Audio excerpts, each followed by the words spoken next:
Halo, kembali berjumpa dalam video saya. Video pembelajaran kelas 6, tema 1, perkembangbiakan tumbuhan.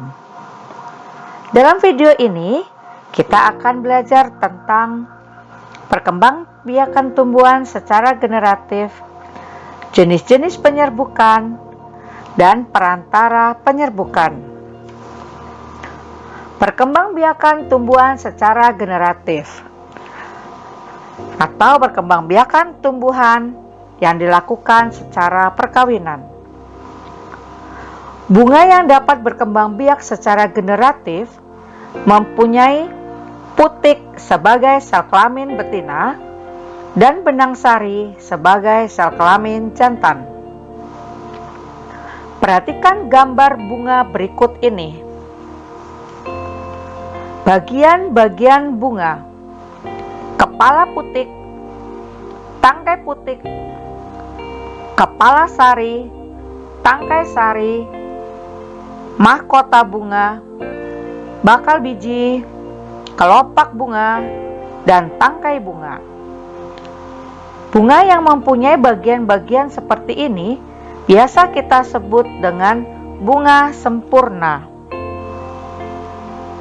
Proses perkembangbiakan secara generatif. Bagaimana caranya? Mari kita lihat berikut ini.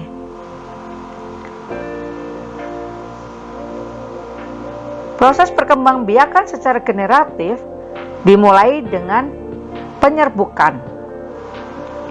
Penyerbukan adalah jatuhnya serbuk sari ke kepala putik. Setelah terjadi penyerbukan, terjadi pembuahan. Pembuahan adalah bertemunya sel telur dengan serbuk sari.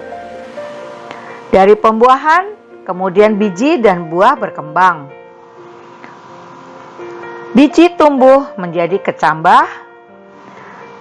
Kecambah tumbuh menjadi tumbuhan muda.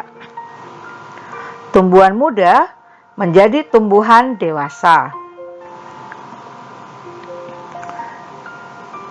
Sudah mengerti kan kalian tentang proses perkembangbiakan secara generatif? Sekarang kita belajar tentang macam-macam penyerbukan. Penyerbukan sendiri adalah penyerbukan yang terjadi dalam satu bunga itu sendiri. Artinya, serbuk sari yang jatuh ke kepala putik pada bunga itu sendiri. Contoh penyerbukan sendiri terjadi pada mangga, jambu, dan rambutan. Penyerbukan tetangga adalah penyerbukan yang terjadi antar bunga dalam satu tumbuhan. Artinya, serbuk sari jatuh ke kepala putik pada bunga lain, tetapi bunga tersebut masih terletak dalam tumbuhan itu sendiri. Contoh penyerbukan tetangga terjadi pada padi dan jagung. Penyerbukan silang. Penyerbukan silang adalah penyerbukan yang terjadi antar bunga tetapi berbeda tumbuhan yang masih satu jenis. Artinya, serbuk sari jatuh pada kepala putik bunga lain yang berbeda tumbuhan tetapi masih pada jenis yang sama. Contoh penyerbukan silang terjadi pada melinjo, kamboja, dan pinus. Penyerbukan bastar adalah penyerbukan yang terjadi antar bunga yang berbeda varietasnya. Artinya, serbuk sari jatuh pada kepala putik bunga lain yang sejenis tetapi berbeda varietasnya. Penyerbukan ini bisa menghasilkan varietas maupun spesies baru.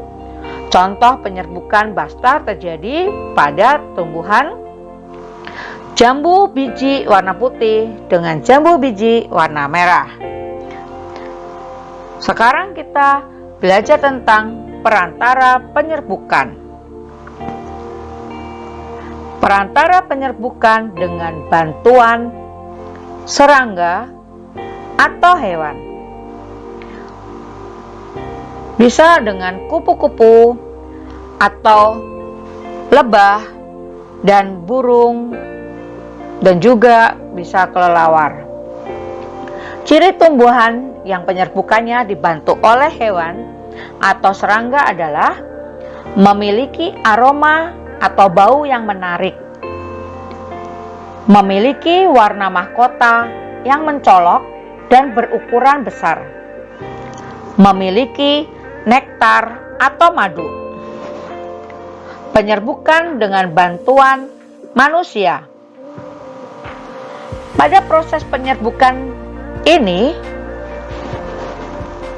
tidak dapat dilakukan oleh hewan, angin, dan juga air, maka dapat dilakukan dengan bantuan manusia.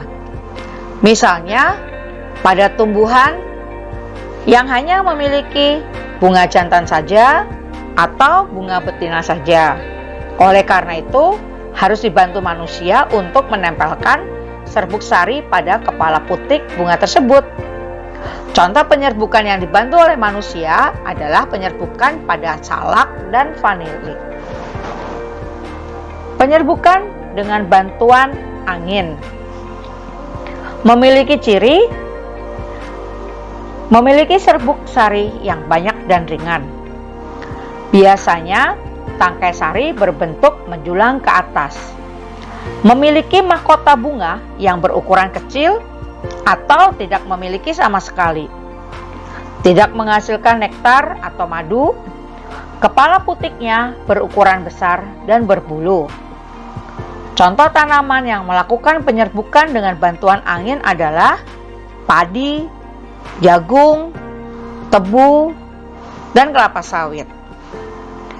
Penyerbukan dengan bantuan air